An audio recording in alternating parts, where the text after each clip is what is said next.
What's going on, guys? It's Aspertia, no life Pokemon player, and welcome to my journey of Can I Beat Pokemon Black using only the move Assist. After doing my first run of this in Sapphire, it's back in Pokemon Black.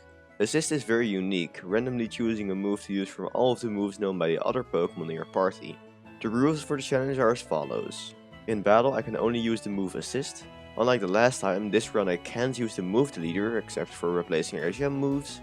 I can't use any items in battle, except Pokeballs, and of course, no glitches or exploits are allowed. These are all the Pokemon in Gen 5 that can use Assist. Decent roster, right? Wrong. Because these are the Pokemon that can actually catch in Pokemon Black, and these are the Pokemon that I can catch before post-game. So yeah, this is gonna be interesting. There isn't much left to say, so let's just jump right into the challenge. The starter isn't really useful in this challenge, so I just grabbed Oshawott because I would never pick it otherwise. Shortly afterwards, I got a Purloin I would be using for the entire run, and since last time I mixed Kitty Alexa, I call it Siri. Because Purloin didn't have assist yet, I had to grind it up one level using Scratch, after which I could officially start the run. For my moves, I got a level 7 Patchred with Tackle, Leer and Bite. Earlier, I battled both Bianca and Cheren with my starter, but now it was time to battle them with just assist. Bianca was quite easy because of the level advantage and the pretty good move pool, but the Cheren fight was a lot closer.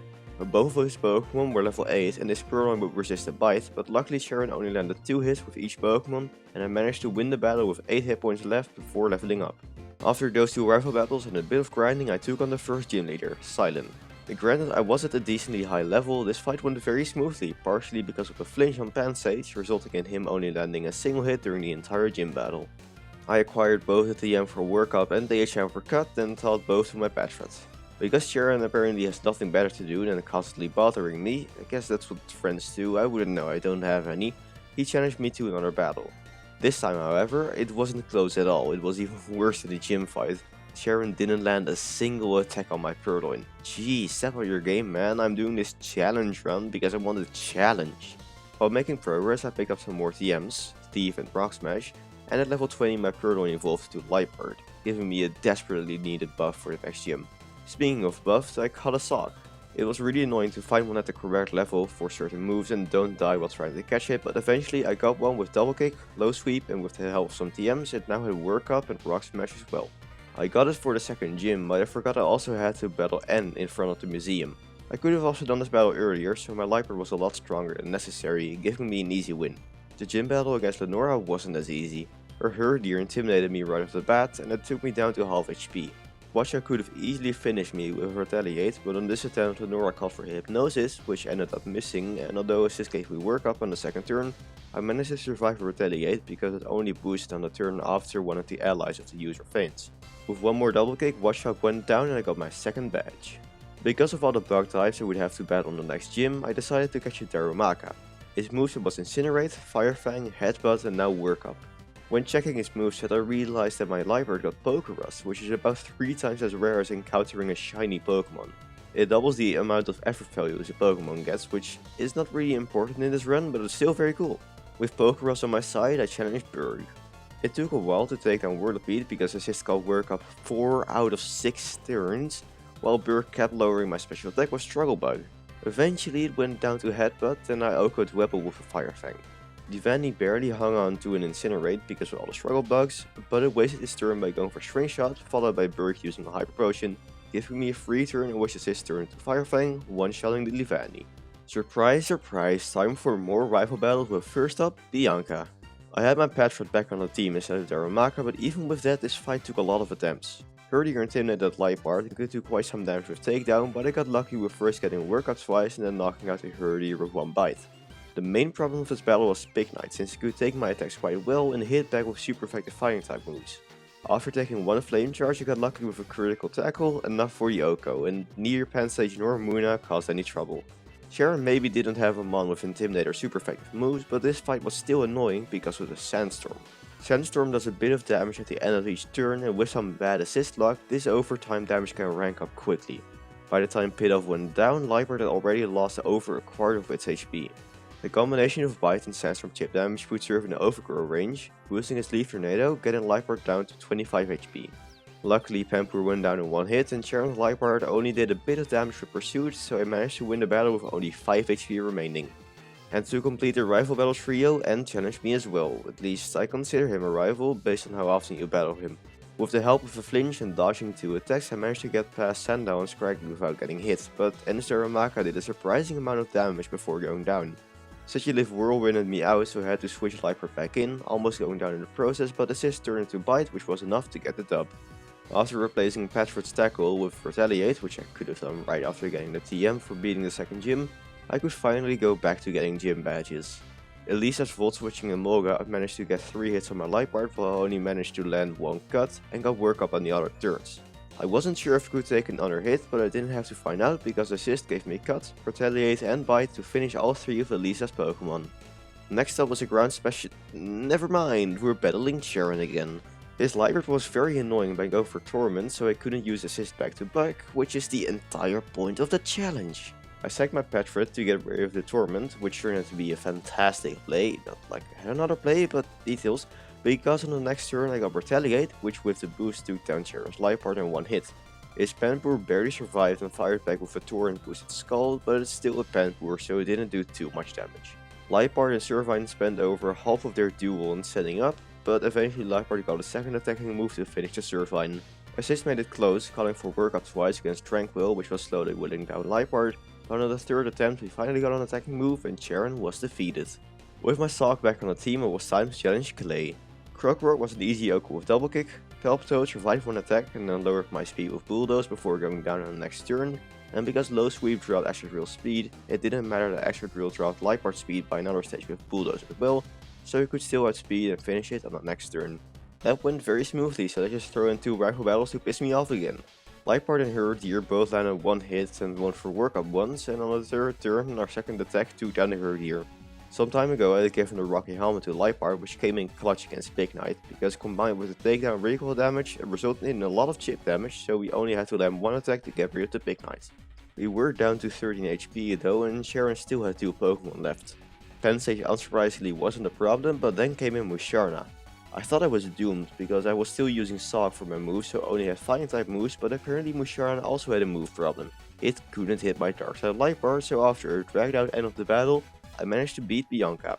But I said 2 rival battles, so here we go, another battle against N. He sure battles a lot for someone who doesn't want Pokemon to feel hurt. His Boulder tried to completely wall me by going for Iron Defense multiple times, but with a couple workups and a bit of luck with Assist going Bite twice, I managed to knock out the Boulder before it could fully set up, although it also did some decent damage in the process. Joltik and Ferroseed both went down in 1 hit, but the latter still got some chip damage with Iron Barbs, and last was Clink, the scariest end boss of end bosses. It comfortably survived 1 hit, then almost finished me with Gear Grind, leaving me with only 3 hit points remaining. Next turn though, Clink went down to Retaliate and we could move on. I caught a Substrika with Shockwave, Spark, Pursuit and now also Volt Switch, and then challenged the Flying type gym. I was around 10 levels higher, so this was an easy sweep. Swoobit went down to 1 Shockwave, 1 Volt Switch was enough to finish on Pheasant, and after bringing Lightbird back in, I Oko'd Swanna with another Shockwave. Time for another battle against Cheren. And Pheasant hit us twice with Air Slash, getting Lightbird down to around half HP while it set up 1 workup and then 2 shot down Pheasant. Surfing was a straightforward 2-shot as well, but it does mean it got 1 turn to do some more damage on us. Simipour in the rain could absolutely destroy us, but with some luck I got the best possible move, Bite, and managed to knock out the Simipour before it could do anything, and after both Cheren's and my Lightbird wasted 1 turn by setting up, mine outsped his and won the battle. During a rotation battle my Predator reached level 16, so I thought I'd crunch over Retaliate, and then used Move the Leader to remove Cut so I could get Path with Retaliate again, but I still temporarily replaced Path with a Sock for the 7th gym. Bryson's Vanillish doubled its defense, and even though Lightbird also boosted his set with Workup, the defense boost made it so Rock Smash wasn't enough for the 1-shot. He didn't do much back though, so it wasn't a problem. His Beartic, which didn't have a defense boost, still managed to live 1 low sweep and then did some actual damage to my Lightbird, but another Workup while he healed made it so he could then 1-shot both his Beartic and his Cryogonal with low sweep, getting us the penultimate badge without much trouble. After that I got the HM for Strength, so I replaced Patrick with Correction, I evolved my Patrick to Watchog and I replaced Watchog's Retaliate with Strength. With this small upgrade we started our last battle with Bianca. Both Lightbird and Stoudon set up Workup on turn 1, and while Lightbird almost one-shot the Stoudon with Crunch, getting a defense drop as well, Bianca got greedy and called for a second Workup, and even though she tried to save Stoudon by healing, 1 Crush was now enough for the Yoko. Ambor was as scary as always, but strength, takedown recoil damage and the critical bite combined was enough to get the KO. Simisace did a bit of damage but wasn't too big of a problem, and Musharna still didn't have a way to hit us, so our days of battling Bianca were finally over. For the final gym, I caught a Dragon with Slash, Chip Away, Crunch and Dragon Claw. Fracture tried to set up Dragon Dance, but Liepard still had sped it afterwards, and 2 attacks were enough to take down the Fracture. Although Draiden's Dragon was quite annoying with Rough Skin, a defense drop from Crunch allowed the second hit to finish them even after he used the Hyper Potion. His Hexpress took just under half HP from Chip Away and then forced out my Liepard with Dragon Tail, giving him a free Dragon Dance on the turn and I brought it back in. He barely hung on and easily could have finished me with an attack, but his Dragon Tail missed, and after he healed up, I got Crunch, doing 3/4 of HP in damage, after which Dragon Claw got us the final badge.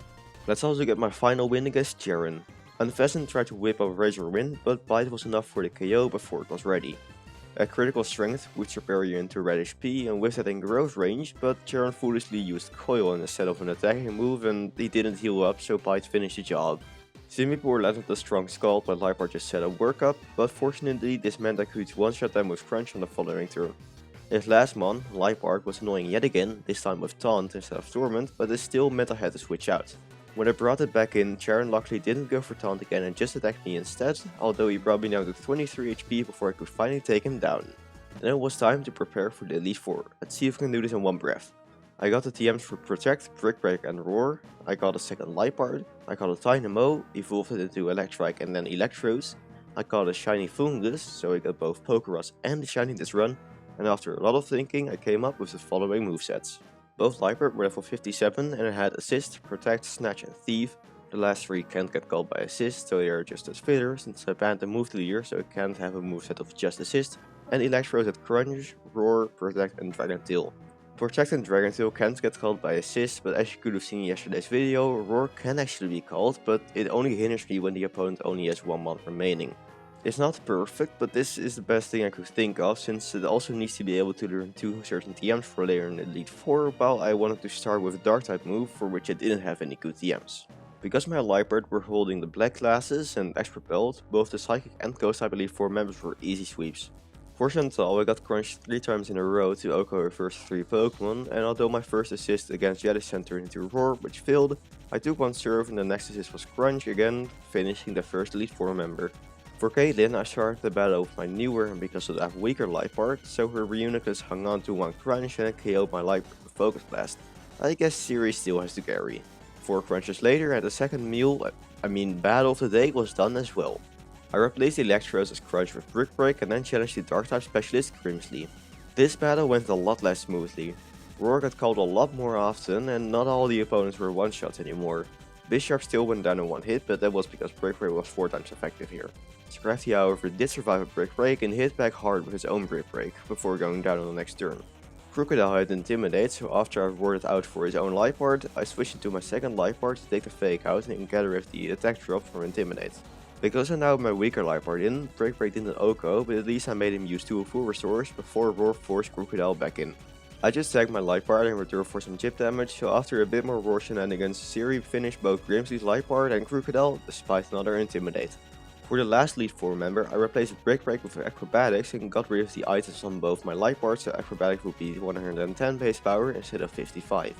Even with the strong move, Marshall still was the hardest Elite 4 member by far. Throw survived 1 Acrobatics and lowered my speed with Bulldoze, after which it got healed back up to full while I wasted the opportunity by getting Roar. I didn't think of that beforehand, but it was so painful in this fight, constantly using Roar when Marshall healed up one of his Pokemon. Like Sock. I don't like this Sock. It had Sturdy, so it would always survive 1 hit, do a lot of damage, get healed back up and like half the time the turn would be wasted by Roar. Who would have guessed? It's almost as if getting Acrobatics or Roar from assist is a 50-50 chance. Usually Conkeldurr live on Acrobatics, and then get healed back up and Roar down on the next turn, but this time I got a high roll for the one-shot. I still had the speed drop from earlier in the fight, so I switched out my first Liepard to avoid getting outsped by Mienshao. The plan was to sack Electros and then go back to Liepard, but Mienshao missed Jump Kick and I didn't need the 50% recoil damage because I could OHKO it anyways. There was nothing I could do with Electros, so I just brought in my second Liepard, hoping it would somehow live an attack. What actually ended up happening was Mienshao missed a second Jump Kick, taking itself down. Calling that lucky would be an understatement. Sokka got brought down to 1 HP again, it almost was shot by Liepard, and luckily by this point Marshall was out of potions, so the roar in the following turn didn't matter. I got a critical hit on throw, knocking it out in 1 hit, and lastly finished the Sokka to advance to the champion. So apparently N beat me to it, which wasn't a big surprise because I procrastinated on getting together a good strategy for the league for like 1.5 months, but it was still a bit annoying because he forced his useless legendary on my team, which just messed up my assist move pool. So we both agreed that we just finish him off, and I would come back later after I ditched his rush for him. I also replaced Roar with Crunch since I could quickly stop by the move learner, which was definitely helpful. I needed a bit of luck to get past N's Zekrom and basically had to sack off one of my Liepard to do that, so even if I beat it, I still had to take on the rest of the team with just 1 Liepard.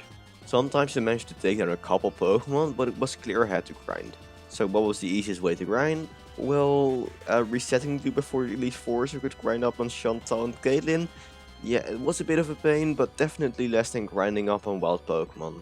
The fact that I didn't have to do the Elite 4 if I lost to N was a double-edged sword, because I could now change my moveset, but I also couldn't grind just for N.